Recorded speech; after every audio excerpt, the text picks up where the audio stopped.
Let's try to get the block on the Borrower. Yep, nice.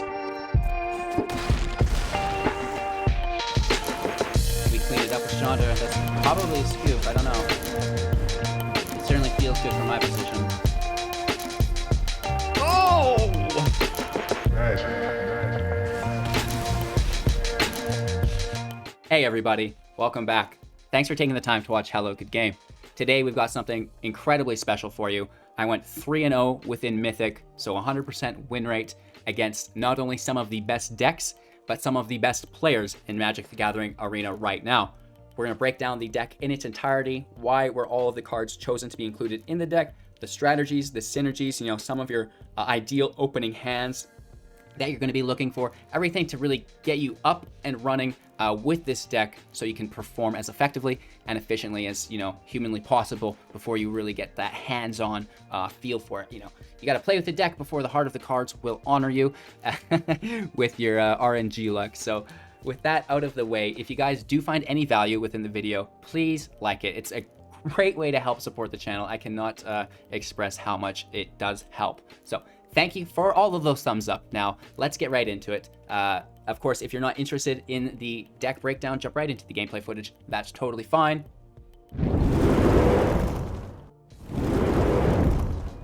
All right, Grixis Control is a control-based deck, obviously looking to capitalize in the mid and late game. Our average converted mana cost is 3.6, a slight indication of its power. Things are quite spread out though here. This is more of a mid-range control deck than most, but that's just because we have so many effective tools within the deck that are low converted mana cost, right? It's not really showcasing how fast we'll be playing because all of these spells are, primarily reactive in function. So with that all being said, let's get into the deck list here. We've got 4 copies of Bloodchief's Thirst, sorcery speed for 1, destroy target creature or planeswalker with converted mana cost 2 or less. If this spell was kicked, instead destroy creature or planeswalker, regardless of its mana cost. The kicker is an additional 3, so it'll cost 4 if you want to nuke anything. It'll cost 1 if you want to nuke a crab. Moving on to our 2-drops, we have 4 copies of Mazemind Tome. This is an artifact in which we can tap it to scry 1, putting a counter on it. We can also pay 2 tap it to draw a card, also putting a counter on it. When there are 4 counters accumulated on the tome, we have to sacrifice it, and in doing so, we'll gain 4 life. So, this is just going to make the deck a lot more consistent. You're finding your land drops, you're finding your removal spells, or at least increasing the odds of that, right? And again, the mitigation of damage through all the aggro decks in Best of 1 via the life gain is quite nice as well. A similar feature within Omen of the Sea. This is a flash enchantment, and when it enters the battlefield, scry 2, then draw a card, allowing us to kind of look for that answer and then hopefully putting it directly into our hand for us.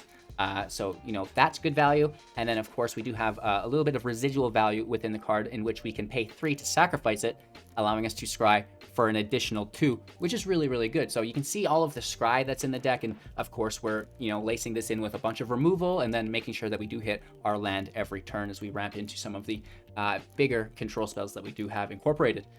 For now, though, we do have one final 2-drop in Petty Theft at instant speed as the adventure to return target non-land permanent and opponent controls to its owner's hand. This is good to interrupt, maybe something that's Ember Cleaved. It's also good to, just generally push something expensive that was just played back to their hand on their end step. So they have to basically spend that whole next turn replaying that permanent, which again is going to give you that little bit of advantage because we have so much scry and draw in the deck that we can find that answer that we're looking for and just kind of offset the inevitable for a little bit. Speaking of the inevitable, Soul Shatter. This is my favorite removal in Zendikar Rising. I think we're going to see this played a lot more as we continue into call time.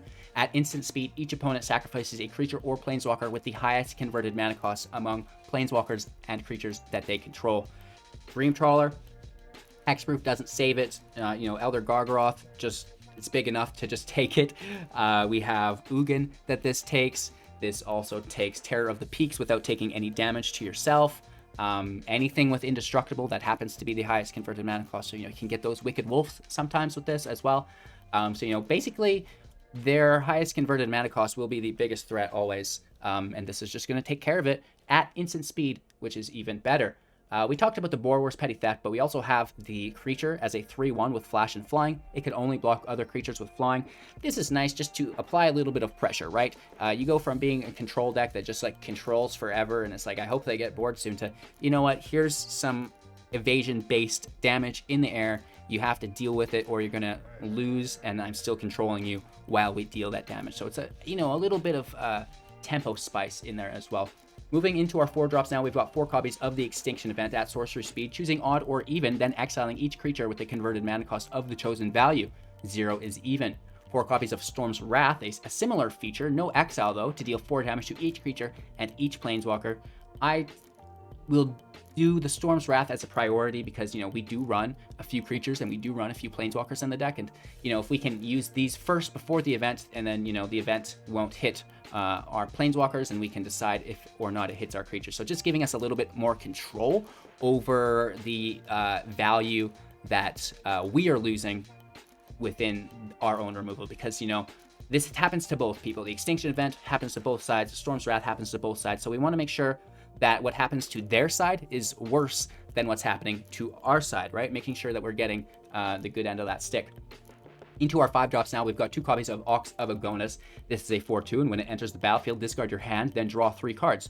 We can escape it from the graveyard by paying 2 red mana, exiling 8 other cards from our graveyard, and then the Ox will escape with an additional +1/+1 counter on it, re-triggering the ETB, which is quite nice. So, you know, you fall out, you got no cards in your hand, boom, Ox in play. I've got more removal, I've got more answers, whatever it happens to be. The Rogue mill-based meta, they mill the Ox. Now it only costs 2 instead of 5, which is quite nice.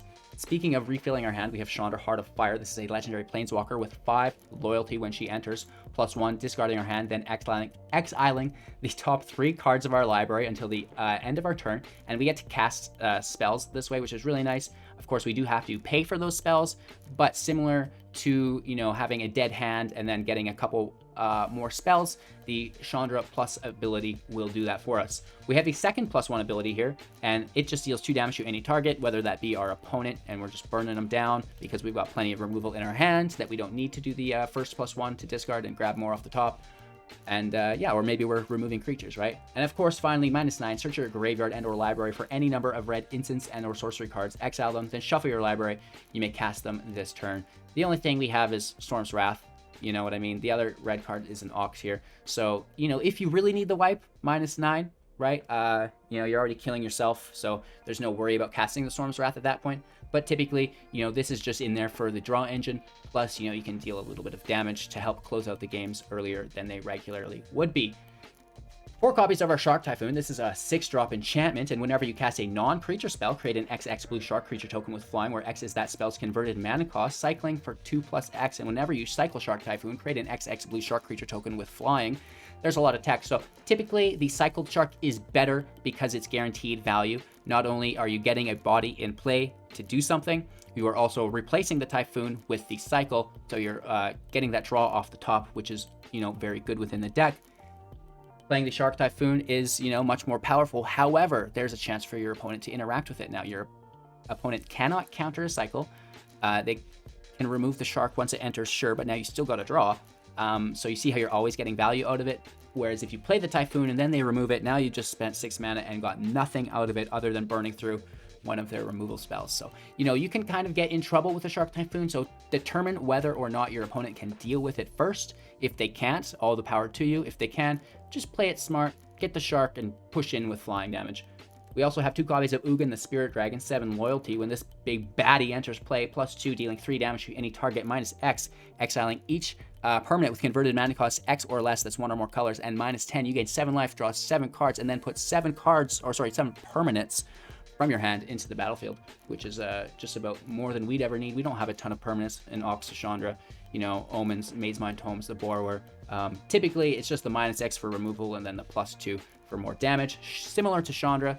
And, you know, between the Borrower, the Sharks, Ugin, and Chandra, we have enough damage to our opponent, and maybe even the Ox gets an attack in, right? So, cool stuff there. The land is 2 islands, 4 swamps, 4 mountains, 4 Clearwater, Murkwater Pathways, 4 Riverglide and Lavaglide Pathways, 2 Temple of Epiphanies, 2 Temple of Malices, and 2 Fabled Passages. That's the deck list. Let's talk strategies and synergies here now. You know, your overall strategy is to make the game last as long as possible until you have full control, in which your opponent is top decking, for example. At this point, you switch and you start to apply pressure, right? You start putting the borrowers out, you start doing damage with Chandra, with Ugin, with the Shark Typhoon, etc., etc., etc. But until this point, you are in full control. You are not worried about every single damage that comes into you. You can allow the first 3 or 4 turns to go unanswered. However, you can still answer key threats if you need. With the Bloodchief's Thirst, typically we just let our opponent, you know, fold out to the field, think that they've got a good aggro hand, they play 3-4 creatures, and now we use the event. Now we use Storm's Wrath, and we're already off to a good start. We're getting a high conversion in card advantage, and when I'm playing best of one, I like to have a wipe, like event, like Wrath, in my opening hand. That's something I prioritize when I'm looking at my draw hands, because, you know, the majority of best of one is aggro decks. So, you know, knowing this as a forethought, we can engineer our opening hands through the mulligan process a little bit to try to ensure that we have some form of field wipe to deal with the majority of the decks that we're going to be seeing at an increased percentage. So, you know, that's my general strategy. Don't be worried about removing them as they come, right? Save those as you come removals until turn 5, until turn 6, after you've done the wipe. Just focus those first turns on getting things set up, you know, finding the wipe, getting the lands so you can wipe, and, you know, maybe looking for some of those single target answers after the wipe, right? Or maybe even the planeswalkers or something as well, right? So, you know, set things up with the Omen of the Sea, Mazemind Tome. You know, maybe you bounce something with Borrower so they have to replay it if it's really, really bad. But again, let them fold out to the field, let them think they're safe, and then clean it up and then start to play the game, right? So that's my general strategy for the deck. Easy peasy, lemon squeezy. Eventually you'll get to Ugin, you'll play it, you'll win. That's that.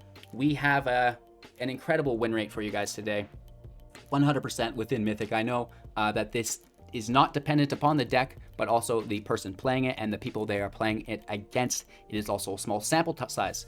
Don't be aware, you guys. Don't be scared, you guys. I am aware of this. A lot of comments about that, but you know, if I can't get you guys to click on the video to watch and make the decision whether or not you enjoy the content, if you find it entertaining for yourself, you know, then I've lost out on so many potential viewers. So the first job of mine is to get you guys here, and then you can make the decision for yourself. So thank you guys all for your time and attention, whether this is your first video or you've been here since the start. Your support does not go unnoticed.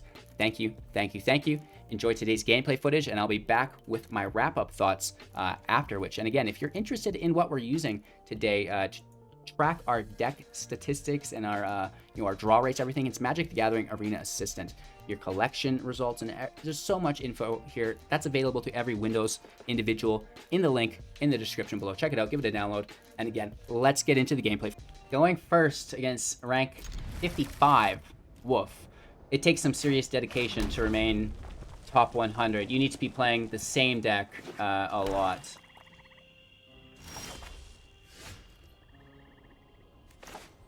So our land is super awkward here, but we can hopefully scry and grab a blue source for the rest of the deck. Umori. Mono black Umori. Interesting. We don't need more black land. Okay, here's our blue source. Well, what if we want to Storm's Wrath it?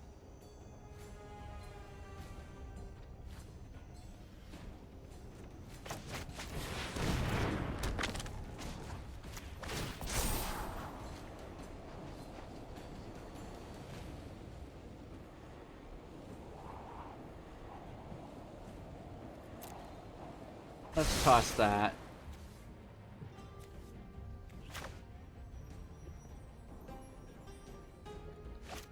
We'll scry now too. I need to know that there's another red land source here. There's not.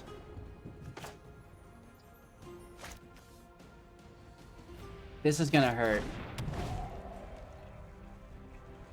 I thought we could find another red source, cast it as blue, and then still use our Omen of the Seas this turn, but I can't risk playing Omen to draw it. Well, that does help. And that's not enough creatures to use it on yet, so let's get our land in play. The event is good. Let's draw that up.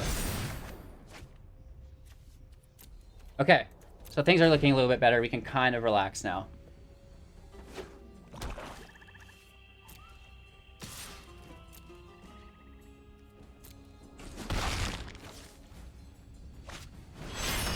Umori's a big body. It is even. This is also even their tap, so event goes in even. We can cast Omens now, finally, so that's alright.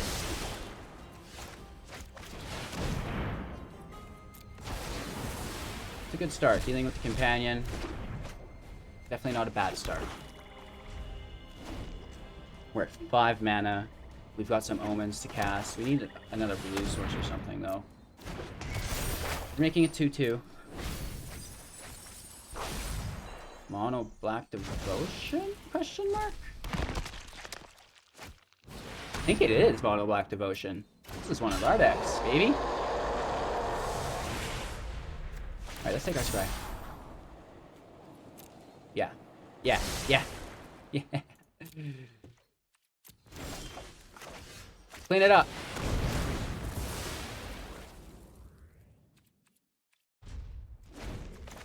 We could have waited another turn to do it, but we'll probably clean this up too. Yeah, it was the Demonic Embrace that I was actually scared of there. That's funny that it got pulled into the grave. It's like, oh, I think it hit us for a lot of damage.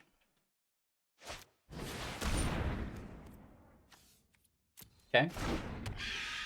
We're wiping anyways. Right, to get rid of their Calls the Dead situation, because they're going to make another zombie here, which is really good off the enchantment. Mono black zombies.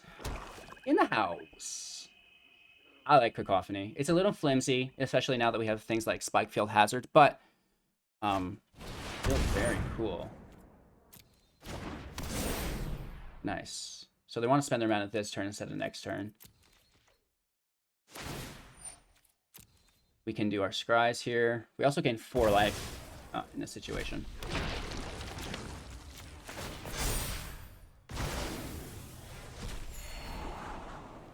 More land. We're at... sure, we should be playing land next turn anyways.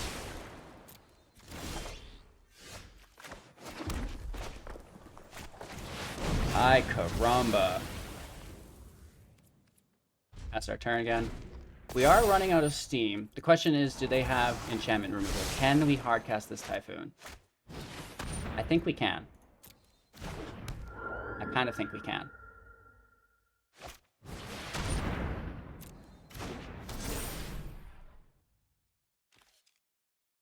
Actually, let's definitely Omen first.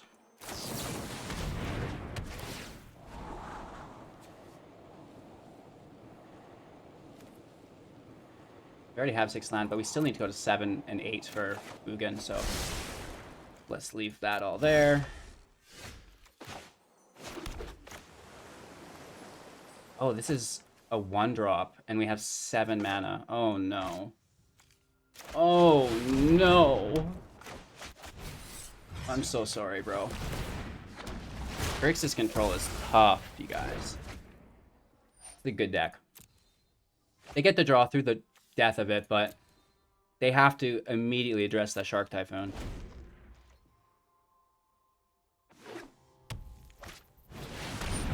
Erebos isn't bad.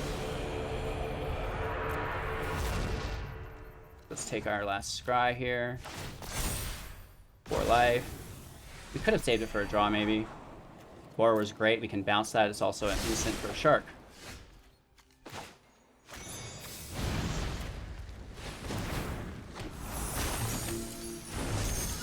And we should be able to close the game out here relatively easily.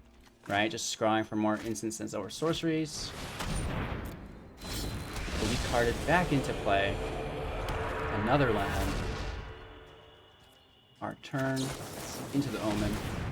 For the shark. Try to draw.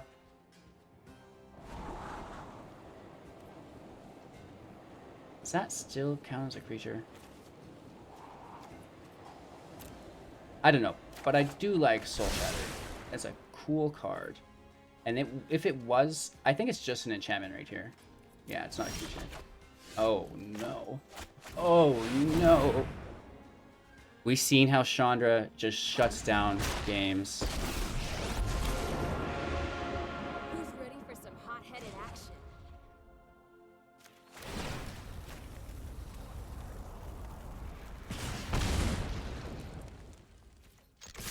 Hitting for 5 as well, down to 9.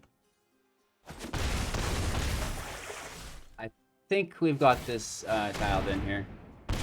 They take 2 damage, down to 7. They're just trying to find an answer. Without an answer, you can't do anything. Eidolon, okay.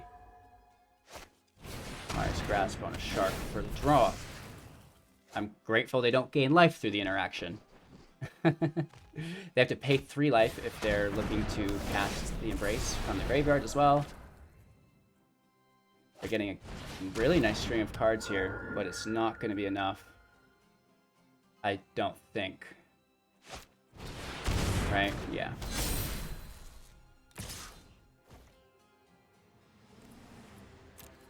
Just take it. That's gonna leave a mark.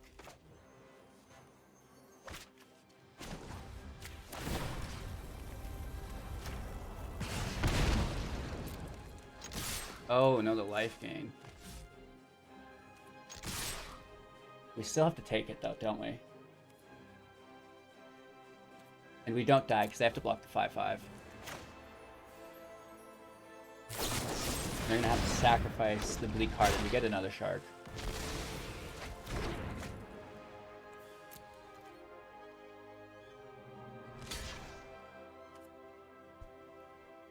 I guess that does work. It puts them to 1.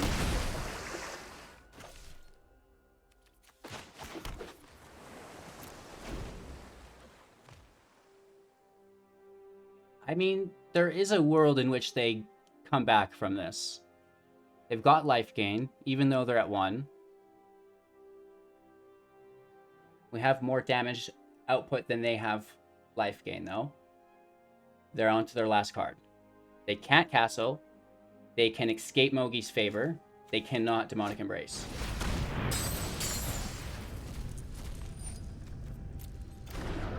Right? They want more life.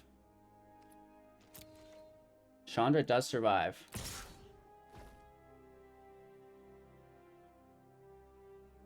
Or we just let them have it. We just let them have it. Then they don't get the draw that they're looking for. Right? Because they want to draw off that.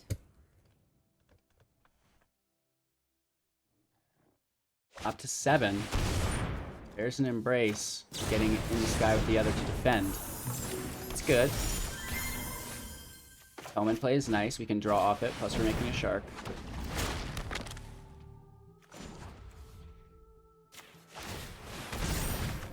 Shoot.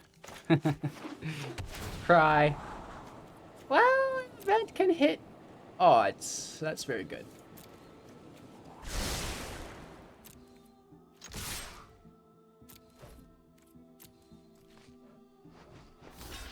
I love how they're surviving.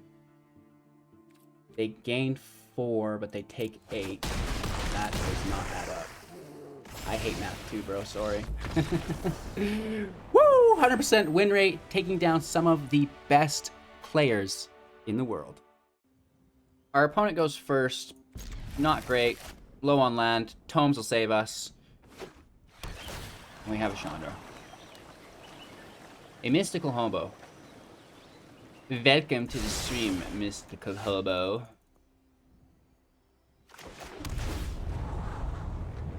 I like the land. We're gonna scry first though with our tome.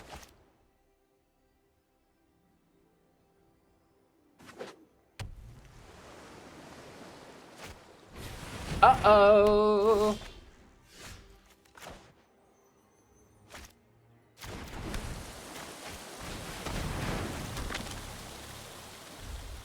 They're gonna start hitting us with that. We could have them sack it. Right? Instant speed while it's in creature form.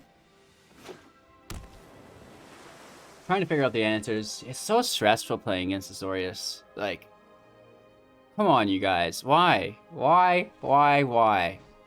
How many, you know, like, how many Yorions are in this deck? 4? 4 Yorions in a 60-card deck? while they're gaining life to draw cards. You dirty dog! Woof, right? Very nice. Like, I'm liking the look of this deck. Just put our heads down. Try to take it. Alright, let's set up our next draw. Sorcery speed removal. I don't think we need that.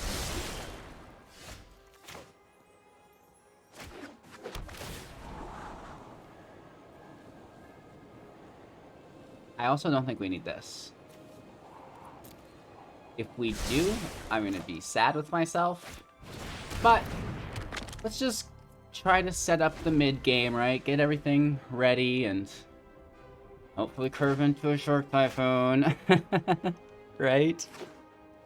Pretty please. Right as we throw our creature removal away, because I distinguished that they'll be playing control. Yes! Come back to me, Storm's Wrath! I need you!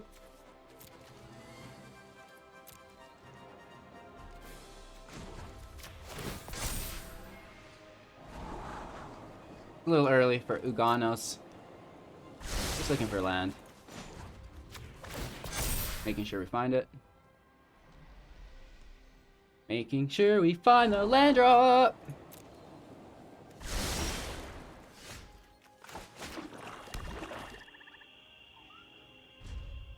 Let's pass our turn. This is a 2-drop, that's a 2-drop, so they get to pick which one leaves.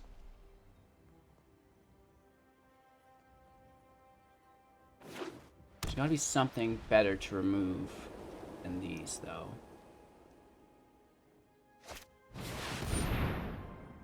Like that.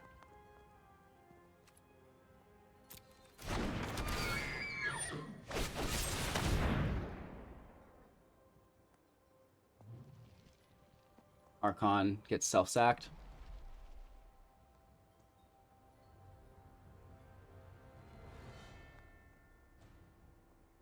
Happy we held on to it a little bit. They're playing Archon, flashing everything. What's the Orator in there for? They just like life gain?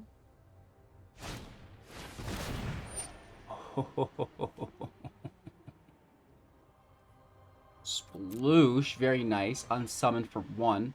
Picks it back to the hand. And now they still have to pick. Right, Riddle Form or Orator. It might be Riddle Form, in all honesty. Because Orator gains life, and they're all about that. Nope. Okay. They're tapped, they're just gonna attack. Not a land.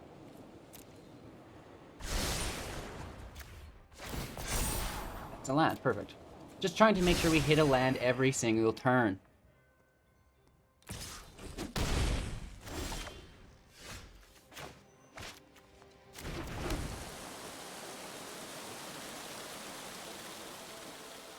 One land away. We need to make sure this isn't popping off too hard. I love to instigate and immolate. We'll probably just start lacing in some damage. Get hit for 6. Sorry, for 3, I'm assuming. We do have the life gain within the tome. Holding on. Doing our best. They're untapped.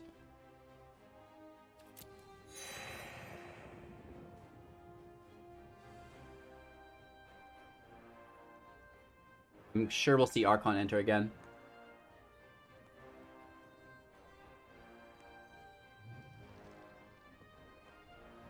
Unless they bounce it with a Petty Theft. They could exile it as well. Right? They've got 5 available mana. No, it goes Archon. Okay. Let's take that scry.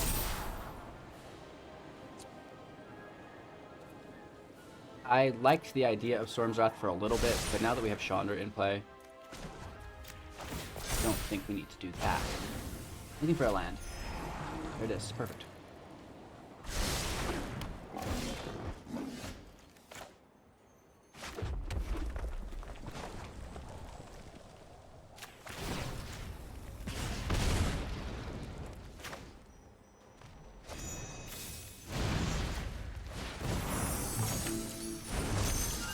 a little bit till -9, but I think we could probably just hold up. Right, we'll cycle a Shark Typhoon looking for a land. We could scry before we cycle to confirm our land.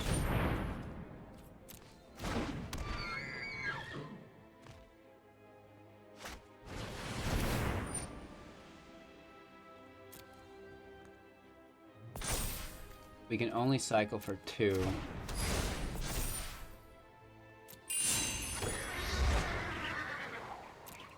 Which we should still do. No, we'll trade with it. We'll use Brazen Borrower.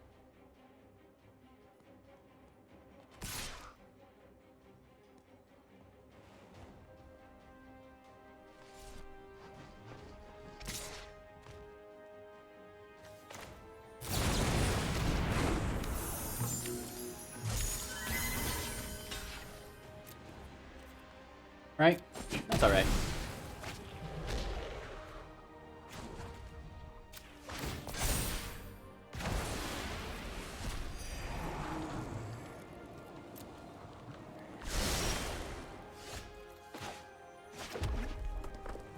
Oh, we didn't even need to land that 7.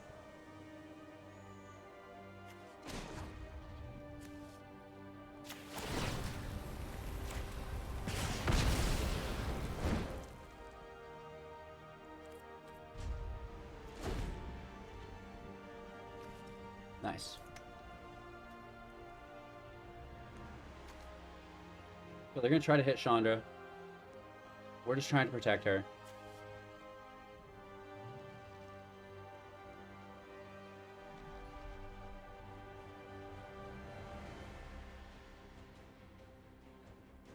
You're thinking about it, right?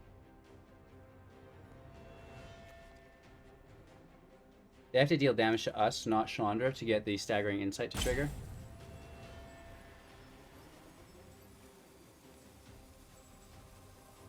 Deep breaths, right? Let's give them a second to log into our stream, see our hand, make sure it's safe to attack or not. Give them a sec, right? Little do they know, my bitrate upload is so bad they won't be able to tell anything. It just looks like pixels. They're like, wow, it looks like a blue card.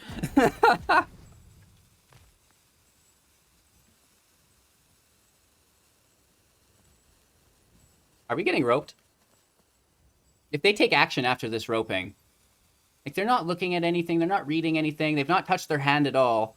They're either roping us or legit coming to try to stream snipe us. If they keep playing after this, suspect. But hey, I don't care, it's part of the job, whatever, right? I got my shocks on deck, baby. We're ready to chomp chomp. If they're listening, I mean, we got 5/5 sharks, so you gotta get that Archon buffed up a little bit more, bud. They could have disconnected as well, right? Let's not be too cynical, right? Maybe their computer exploded, right?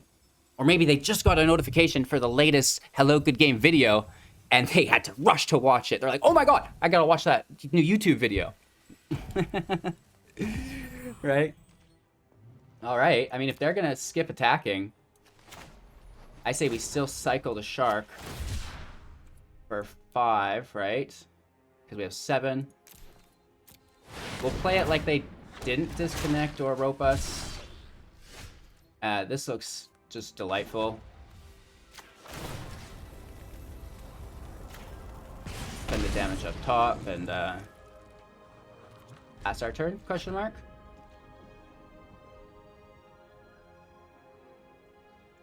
They have definitely exited their clients.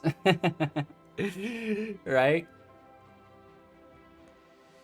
It's just you know, it's what happens. Notifications go out, everybody comes running. Oh gosh. So we're probably gonna cycle the Shark Typhoon again, you know, if they come back, but we could also just bounce it, which is pretty cool.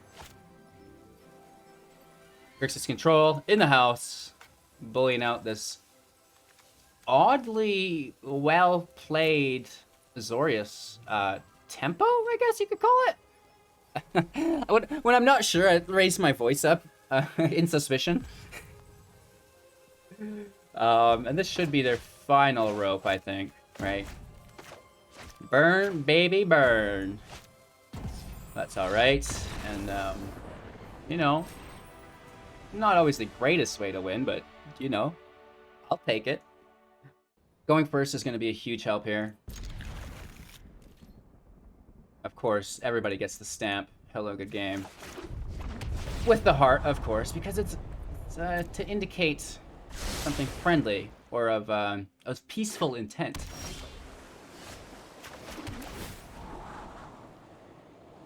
Blue. Be crabs. Let's keep our crabs first. Green. Simic. Mutate. Not as bad as a crab, right? Let's be respectful. Simic mutate, could be Temur. We have to keep creatures out, so there's no stack to be had.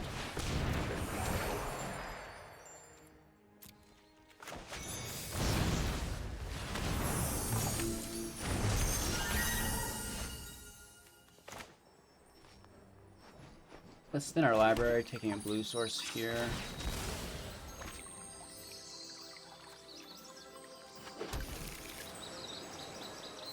Pass our turn.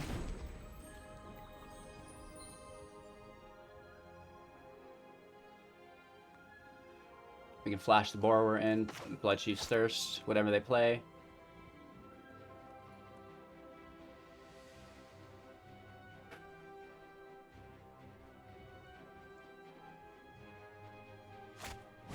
A Scoot Swarm!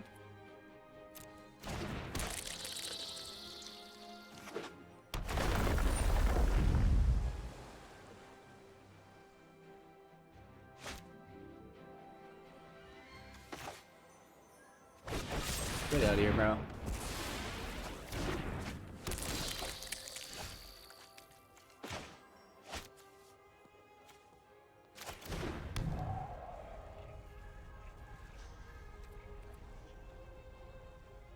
Five land.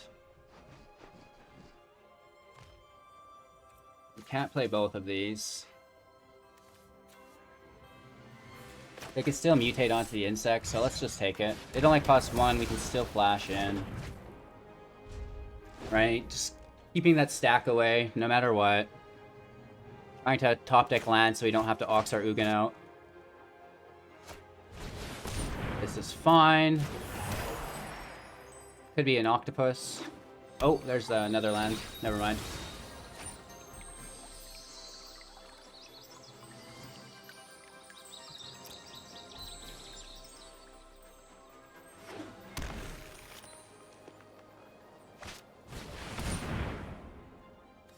Alright.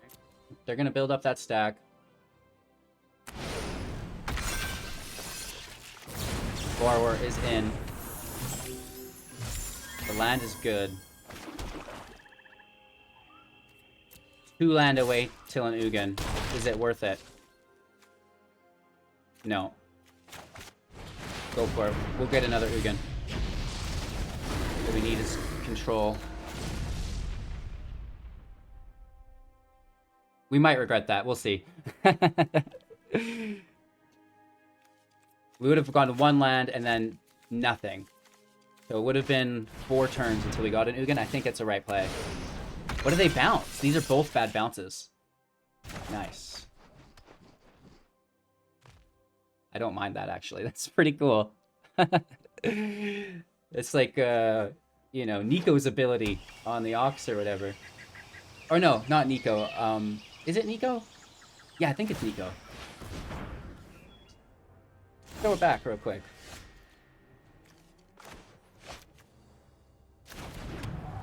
So I'm going to bounce this because of the mana input they have. Or I just wipe it, and they're down to 3. Neither of which I think matter at all. And we can even just look for another Ugin. Right, going with another Ox. Just kind of cycling through our deck, looking for the goodies. Looking for the goodies. I mean, hard casting a Shark Typhoon is not great against this deck because they obviously have something like the, Gem Razor, that's the name, there we go. Computer had a little bit of lag time there. We need to clear a cache. Bounce our Ox again, bro. Ouch. I don't mind it.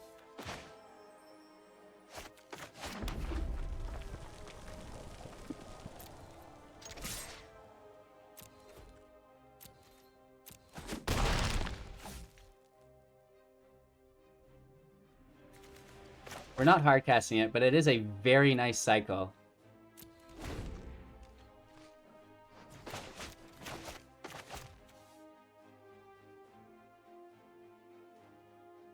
They're at 6. They could play to 7. You know, we are in Steric's territory. In which case, we might cycle this for less. If they bounce our... They cannot bounce our Borrower here, right? We have mana for it. I'm pretty sure you can decline, yeah. But they didn't decline to bounce our Ox. Interesting. They could attack, for sure. Go ahead, bro. Come on over. Take a couple damage out of me. I know you want to.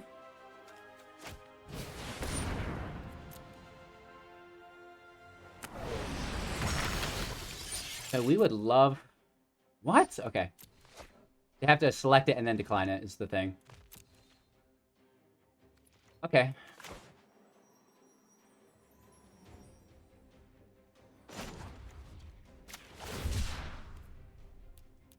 6/6 Shark, which can get bounced, you know, probably on this opposing turn.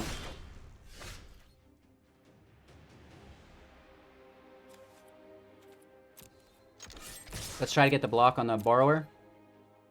Yep, nice. We clean it up with Chandra. That's probably a scoop, I don't know. It certainly feels good from my position.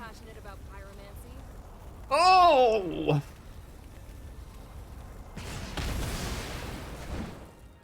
Very good. And we're ready to flash a Borrower in as well. Not that we don't have lethal already. We will with the Borrower and Chandra unless they remove... Like, they have to remove both of these to survive, is the thing.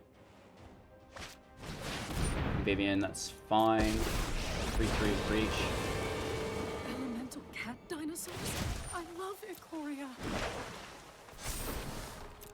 Beauty lies in variation. Woof. Grixis control, you dog.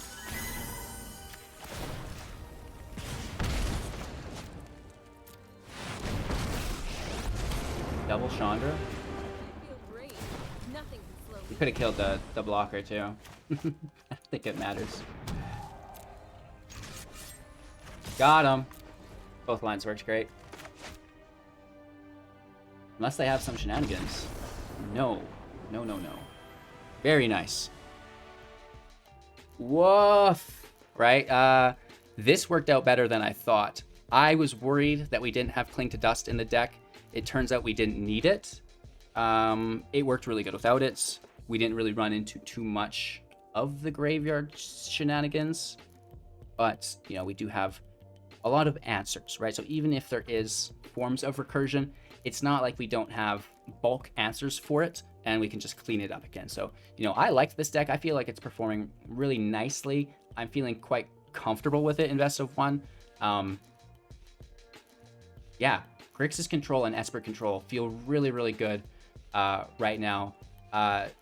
You know, the Extinction Event within Dimir is kind of the base, but we can mix up the flavor and actually, I think, make it more consistent within the Esper or Grixis by either utilizing Storm's Wrath or Shatter the Sky.